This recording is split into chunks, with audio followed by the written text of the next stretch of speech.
Last time on Doki Doki Literature Club. Okay, everyone, I think it's about it for today. Another festival's coming up, but let's try to recite poems for tomorrow as well. Been working out really nicely so far, so I'd like to continue that. As for the festival, we'll be finishing planning tomorrow, and then we'll have a weekend to prepare. Monday's the big day. Sorry, I was spacing out. No wonder. I was thinking about something from earlier, like how we get to... Siri fumbles with her words. So let's just say that one day Yuri asked to walk home with you. Hello everybody, and welcome back to Doki Doki Literature Club. And, we're just gonna start a little game. I don't know where we left off, but we'll just go with it. The music is good though. It's just good. Okay, 3, 2, 1. Bing! And then 3, 2, 1. Bing! Oh, that didn't work. Okay. Wait, load. Oh yeah, we're right here. Okay.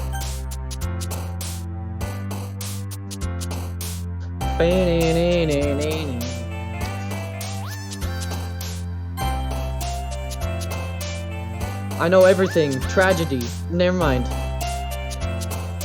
Pure. Oh. Ambient. Fantasy. What? I'm so confused. Their journey. There we go. There we go. There we go. There we go. There we go. No. There we go. No. Oh!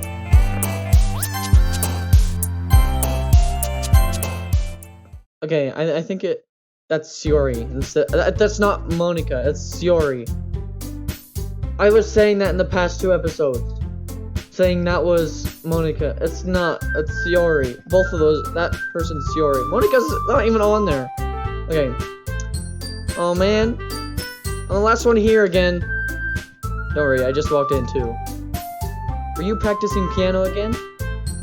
Yeah. You must have a lot of determination, starting this club and now picking up piano? Well, maybe not determination, but I guess a passion. Remember that the club wouldn't be here if it wasn't all for you. I'm super happy that you're willing to help out for the festival too. Ooh, I can't wait for the festival! It's gonna be great! Were you complaining about it just yesterday, Natsuki? Well, yeah. I'm not talking about our part of the festival, but it's the whole day of school where we get to play and eat all kinds of delicious food. You sound a bit like Siori all of a sudden. Monica, do they usually have fried squid?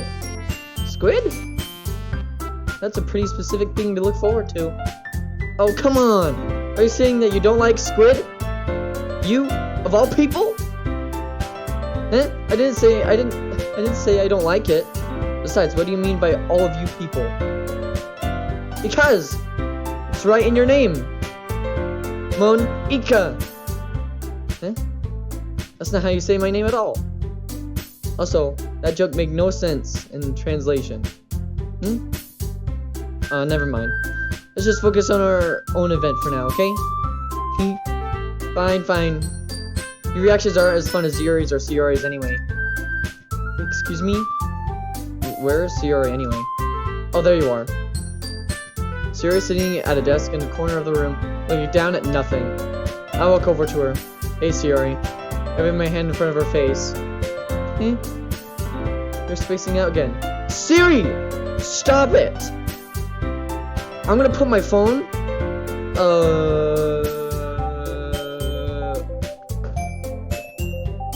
Do not activate again.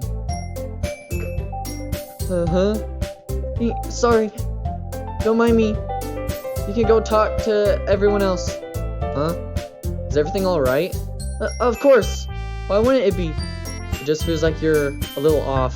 Sorry for assuming things. Geez, you worry too much about me. I'm fine, see? Siori shows me a big smile. Don't let me distract you from having fun with everyone. Well, alright. If you say so. I really glanced at Sayori before turning back toward everyone else, but the conversation had already dispersed with everyone back at their usual activities. Maybe you should ask Monica if she's noticed anything about Sayori recently.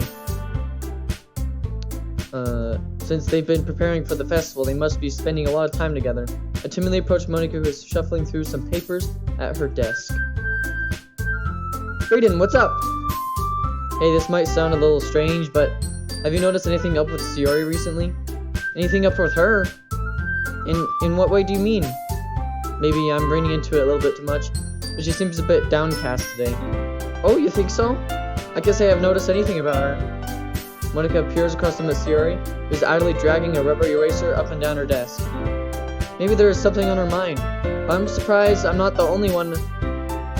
I'm not the one asking you, Brayden. You certainly know her a lot better than I do. Yeah, but she never really likes this. Is really like this.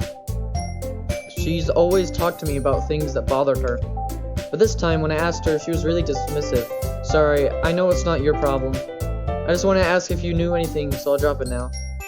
No. It's important to me too. I mean, I'm also friends with her. And I also care about the well-being of my club members, you know? Maybe I'll try talking to her myself. Huh? Are you sure about that? You seem like she wanted to be left alone. Are you sure? Maybe she just had a hard time bringing it up with the person of interest. Person of interest? What do you mean by that? I'm saying that maybe the thing on her mind is you, Brayden. Me? How on earth would you come to that conclusion? Well, I probably shouldn't say too much, but Sayori talks about you more than anything else, you know? Huh? She's been so much happier ever since you joined the club. It's like an extra light was turned on inside of her. What? No way. Sayori is always like that. She's always been full of sunshine. It's not any different now than it always has been. You're so funny, Brayden. Have you thought that maybe you've always seen her as so cheerful? Maybe because that's how she is when she's around you? I said too much. I'm sorry. What do I do now? What do I know anyway? I didn't mean to jump to conclusions, but you should just forget about what I said. I'll try to talk to her, but don't think about it. Try not to think about it for now. Alright. Monica smiles meaningfully. Well, she said to forget about it, but I already know that I won't be able to get her words out of my head. Monica stands up from her desk and walks across the room where Sayori is sitting. I watch her kneel down next to Sayori and gently talk to her. She keeps hearing her voice so quiet that I can't hear her from here. I sigh and sit myself down. I know Sayori told me not to worry about her and to have fun with everyone else, but that's impossible to do when she's behaving like this. Exactly how much do I care about her that I'm letting this weigh on me down so much? This is weird. This is not okay. Now it feels like I'm the one behaving out of the ordinary. There's nothing I can do besides wait for Monica. Or does it feel like I'm being watched? I glance around the room. Suddenly notice Sayori peering at me from over her book. But she looks away quickly with a flustered look on her face. I realize that she won't get anywhere like this. I've never really seen Yuri approach anyone or start a conversation on her own accord. So I have no choice but to approach her myself.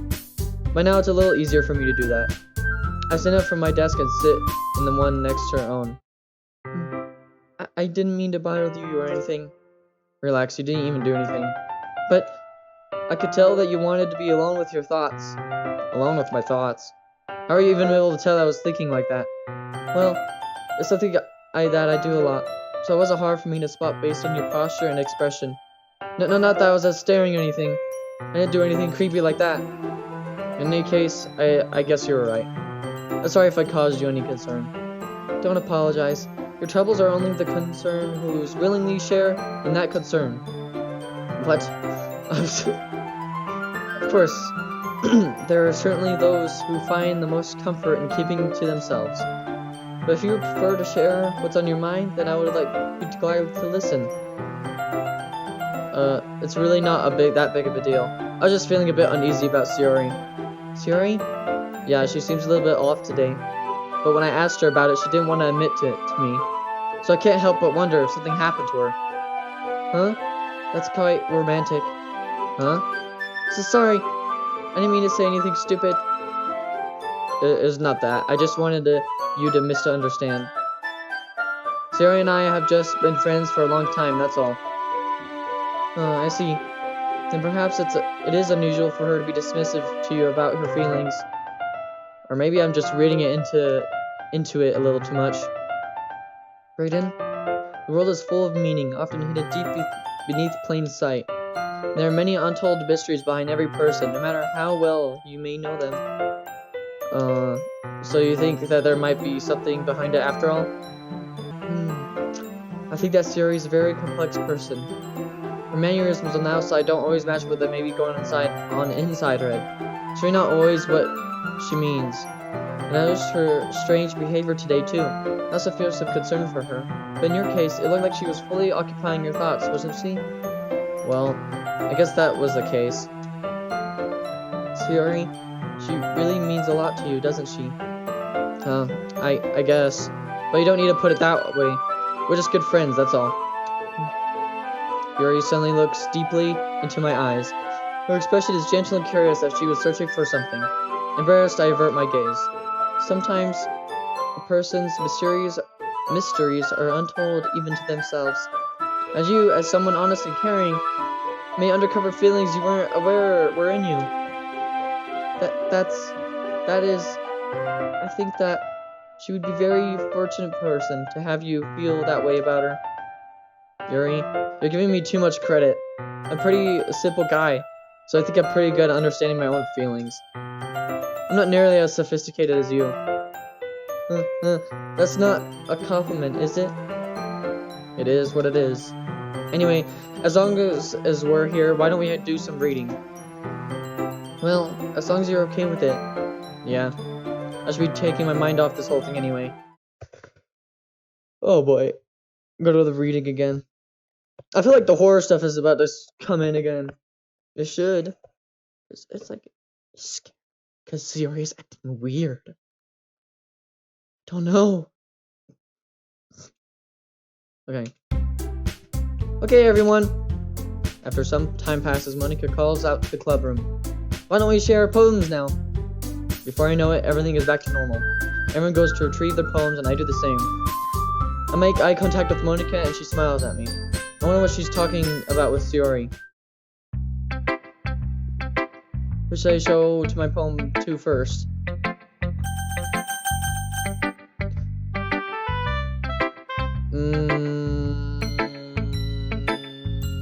I don't know what Sayori's feeling.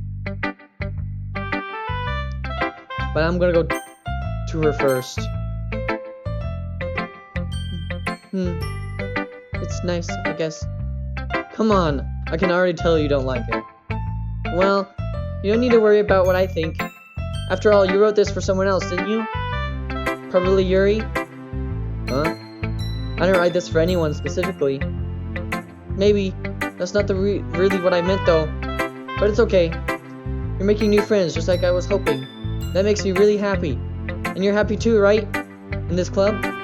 Well, of course I am. Good. That's all that matters to me. Thank you, Brayden. Sayori, is there something wrong? Huh? No, nothing. I'm just a little tired today. Hee. Alright. Just tell me if you need anything. I will. Don't worry about me, okay? You can go play with everyone else now. If you insist. Yay! I'm gonna go home and a little bit early today. Sayori? Tell Monica I wasn't feeling well, okay? I'll see you tomorrow. Before I could say anything else, Sayori cheerfully walks out of the classroom, humming to herself. I didn't even read it! Do you think I specifically wrote it for Yuri? I mean, yes, I did. But okay.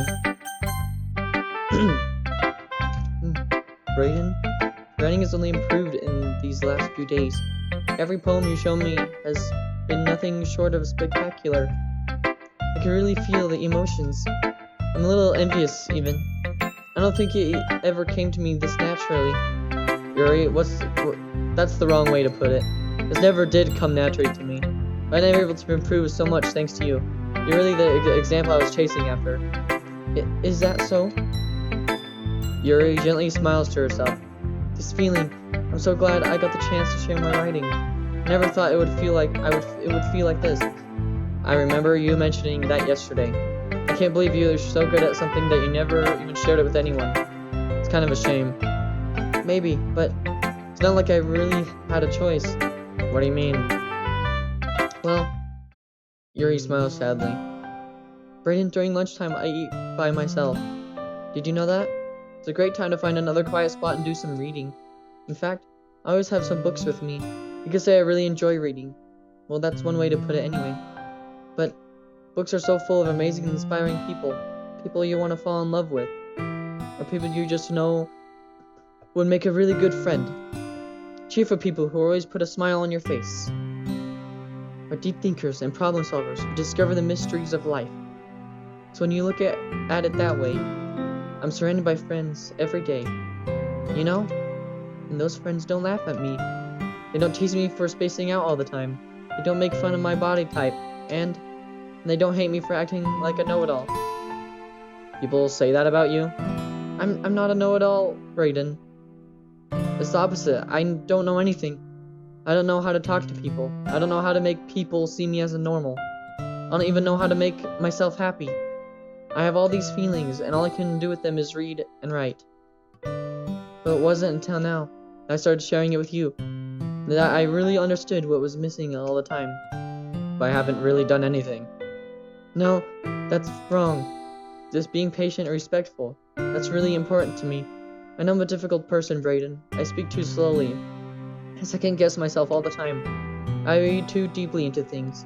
But every time, you always treated me just like everyone else. It's so rare that I feel comfortable with myself when I talk to others. But that's why every time I talk to you, I just feel really happy. I see. Well, I'll treat you how you deserve to be treated, Yuri. And if other people don't see it that way, then screw them. I mean, I joined the club hoping I would make friends, and I would say I had at least one success, wouldn't you? If you put it that way, yeah, we really are friends now, aren't we? Yuri puts her head in her hands. This time she's smiling as she does it. Do you want to show me your poem? Yeah, I do. Let me get it for you. Oh, great. She writes better! No, actually, no, never mind. Okay. Ghost Under the Light, Part 2. The tendrils of my hair illuminate beneath the amber glow, bathing.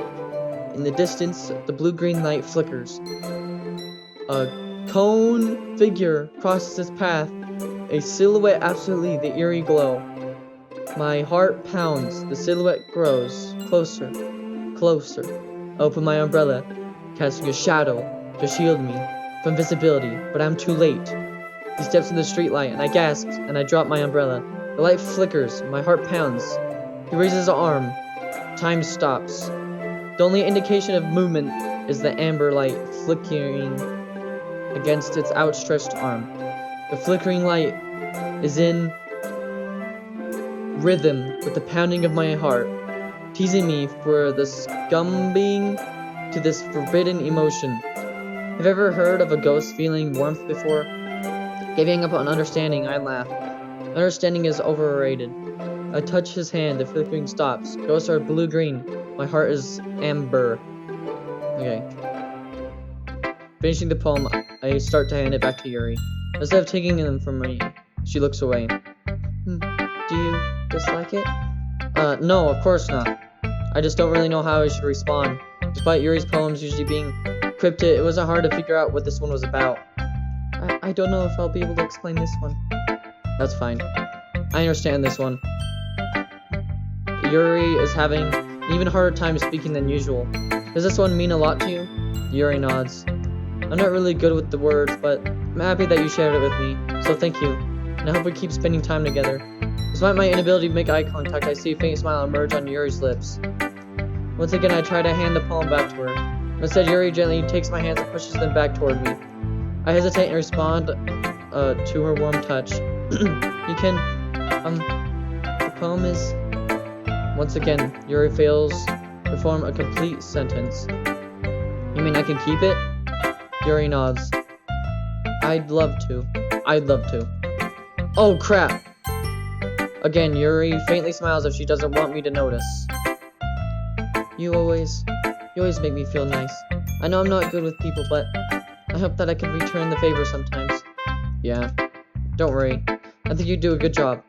Yuri finally turns back toward me. I guess we should move on before Monica says something. But I'm sure we can talk again later. Yeah, I'm sure we will. With that, Yuri timidly smiles at me and returns me to my seat so I could put her poem away. Natsuki. This one's alright. Alright. Well, yeah. About as good as yesterday's anyway. I see where you're going for, but it's just not really my style. I mean, that's fine. I'm mostly just glad that you're trying a little bit. Well, of course I'm at least trying. Why are you so emotionally invested in my poems anyway? Isn't that more of a compliment to me? Eh? No, gross. It's not like I care. It's just that one of us in this club has to make sure you're not slacking off. Really? Well, what if you ended up just scaring me away? It's not like you would actually do that. Yeah, you're right. It's kind of fun to hang out here, even if I have to put up with you. Huh? Natsuki's elbow connects to my stomach. Oh, maybe I won't mind scaring you away after all. I was just joking. Oh, I know. Don't worry, I was too. How the heck do you call that a joke? It seriously hurt. Well, maybe it was funny to her, but I guess that's kind of the point. I should really watch my stomach around my mouth. Not stomach. What is wrong with me? I should really watch my mouth around Natsuki. Anyway, Natsuki holds her poem out to me like nothing even happened. Okay. I'll be your beach. Your mind is full of troubles and fears that diminish your wonder over the years. But today, I have a special place. A beach for us to go. A shore reaching beyond your sight. A sea that sparkles with brilliant light. The walls in your mind will melt away before the sunny glow. I'll be the beach that washes your worries away. I'll be the beach that you daydream about each day. I'll be the beach that makes your heart leap in a way you thought had left you long ago. Let's bury your heavy thoughts in a pile of sand. Breathe in sunbeams and hold my hand. Wash your insecurities in the salty sea and let me see you shine. Let's leave your memories in a footprint trail. Set you free in my windy sail. And remember the reasons you're wonderful when you press your lips to mine. I'll be the beach that washes your worries away. I'll be the beach that you daydream about each day. I'll be the beach that makes your heart leap in the way you thought had left you long ago. But if you let me by your side, you own your own beach, your own escape. You'll learn to love yourself again. Okay. Yeah, I feel like I kept writing about negative things, so I wanted to write something with a nice message for once. Besides, the beach is awesome. Kind of hard to write anything negative about the beach. So you decided to write something about the beach first, then came up with a message later? Yeah, well, it's only because of what happened yesterday. I mean, after Yuri and I realized we kind of wrote about the same thing, she wanted to pick a topic and have us both write about it, or whatever. I see. It tells me the poem Yuri showed me isn't the one she plans on sharing with everyone else. Of course, I choose not to mention that to Natsuki. Ugh, you can really see her doing that too. Making us write about a simple topic that trying to impress me by coming up with something all fancy. Well, it's not like I care. I just did it anyway. I mean, I guess mine ended up being kind of metaphorical too, but there's nothing wrong with doing that once in a while. At the very least, it was a good practice. Monica. Hi, Brayden. Have you thought about what you want to submit to perform at the festival? Well, being in this club is one thing, but performing in front of a bunch of people, I'll have to give it some more thought. Okay, no pressure. But whatever you do, I'm sure it'll turn out great. It would also make me happy to see. Anyway, let's take a look at today's poem. Sure. I let Monica take the poem I'm holding in my hands. Your style's gotten so refined, Brayden. Yuri's been teaching a lot of things, hasn't she? Well, I guess so. Yeah, I've been noticing how much time you spend with her. I think I've heard her say more words these past couple days than she talked in the whole year. I'm not sure how you did, but that's pretty impressive. Well, she just needs some patience and a way to talk out all the things in her head, I guess. I'm still getting the hang of it myself. You're certainly putting a lot of effort. You You must really like her. That's... it's awfully suspicious, you know? Spending time with her in the clubroom every day, reading that edgy novel with her. Well, I just feel bad that she has a hard time socializing. Makes me want to make sure she doesn't spend all her time alone. Besides, the novel isn't too bad either, you know? Alright. I get you. Just be careful, alright? I know that Yuri isn't used to opening herself up, so if something bad happens while she's vulnerable, then it could be really hard for her. Her books aren't a total escape from reality. They're just a bandage. You say, like I'm going to hurt her. Sorry, I didn't mean that. If anything, she might accidentally hurt herself. Anyway, I'll share my poem with you now, alright? Alright. The Lady Who Knows Everything. An old tale, tales. An old tale tells of a lady who wanders earth. A lady who knows everything. A beautiful lady who has found every answer. All meaning, all purpose, and all that was ever sought. And here I am, a feather, lost adrift, the sky, victim of the currents of the wind. Day after day, I search with little hope, knowing legends don't exist. When all has failed me, when others have turned away, the legend is all that remains, the last dim star glimmering in the twilit sky, until one day, the wind ceases to blow. I fall, and I fall, and fall, and fall even more. Gentle as a feather, a dry quill, expressionless. But a hand catches me between the thumb and forefinger, the hand of a beautiful lady. I look at her eyes to find no end to her gaze. The lady who knows everything knows what I'm thinking. Before I can speak, she responds in hollow voice. I found every answer, all of which amount to nothing. There's no meaning, there's no purpose. We seek only the impossible. I'm not your legend. Your legend does not exist. And with a breath, she blows me back afloat, and I pick up a gust of wind. You know, I feel like learning and looking for answers are sort of the things that give life meaning. Not to get too philosophical or anything, it was kind of on my mind, so that's what I wrote about. Okay, that poem was good. It was really good. I think that was the best one out of all of them. I see. I never really put much thought into it. Anyway, it's almost paradoxical. Because if we had all the answers, wouldn't the world start to lose its meaning? You know, there's one thing I noticed. It seems like everyone in the club prefers writing about things that are more sad than happy. Are you surprised? I mean, if everything was okay, we wouldn't really have anything to write about, would we? Humans aren't two-dimensional creatures. I think you know that better than anyone. You mean one-dimensional? Yeah, that. Anyway, here's Monica's writing tip of the day. Are you ever too shy to share your writing because you're afraid it's not that good? It can be really disheartening to get a lukewarm response to something you put so much into. But if you find other people who enjoy writing, then sharing becomes a lot easier. Because instead of just telling you what your writing is good, or you're okay, or bad, they'll want to focus on everything that went into it, and the things you can work on. It's much more encouraging that way, and it will make you want to continue improving. It's almost like having your own little literature club, don't you think? That's my advice for today. Thanks for listening. She always does the Monica tip of the day. Okay, you three. We're all done sharing poems, alright? Why don't we start figuring out... Hold on a second. Is it just me, or did you just say something strange now? Eh? Something did sound a bit unusual. That's right. You deviated from usually catchphrase when addressing the club. Catchphrase? I don't have a catchphrase. Jeez. Why is the mood so weird today? Look, even Yuri isn't immune to it. Stagnating air is common foreshadowing that something terrible is something about to happen. In your books, maybe.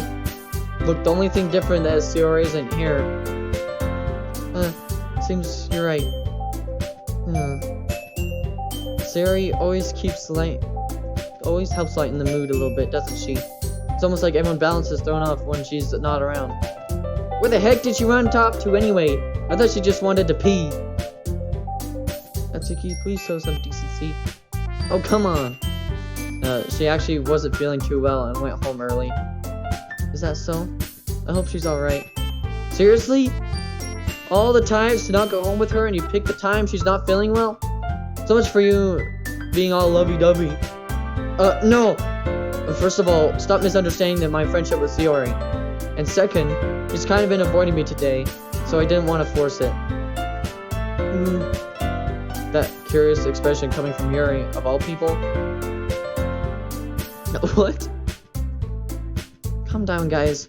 I talked to her earlier and everything's fine. What did she say? Anyway, we need to figure out the rest of the festival preparations, so let's decide what everyone will be doing this weekend. I already know what I'm doing! That's right. Natsuki will be making cupcakes. And we might need a lot of them, and different flavors.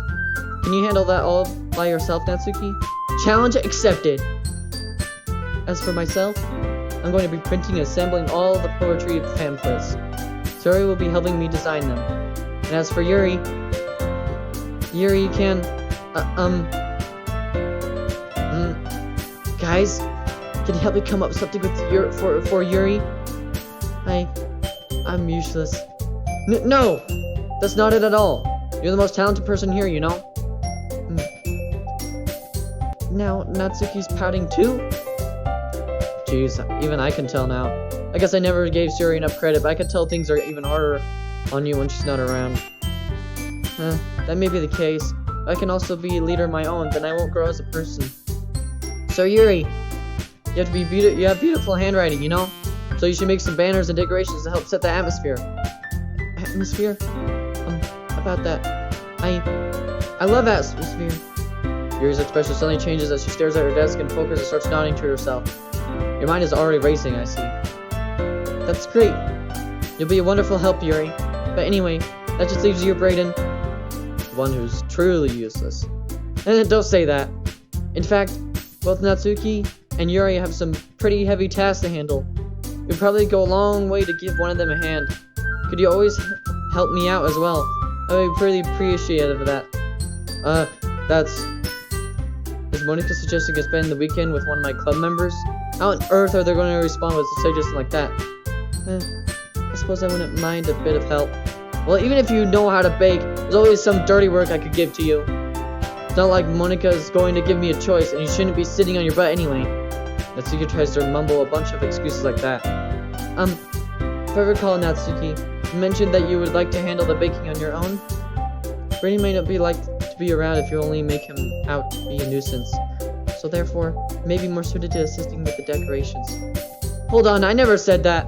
How hard could it be to make a few decorations anyway? Sounds like more you'd make excuses for braiding too. What are you saying? It'd be extremely meticulous work. In baking, isn't it? Isn't? What do you think? Guys, let's settle down for a moment. In the end, I think it's up to Brayden to decide how he'd like to contribute. Besides, he hasn't really gotten the chance to spend any time with me yet, you know? So I'm sure he's interested in— You literally just said! I'm surprised as well. Sorry. I was just saying no. Jeez. Can we just settle this already? Yeah. Brayden, you're okay with this, right? In the end, it's up to you. Of course. Very well. In that case, everyone looks straight at me. Of course, I'm going to go with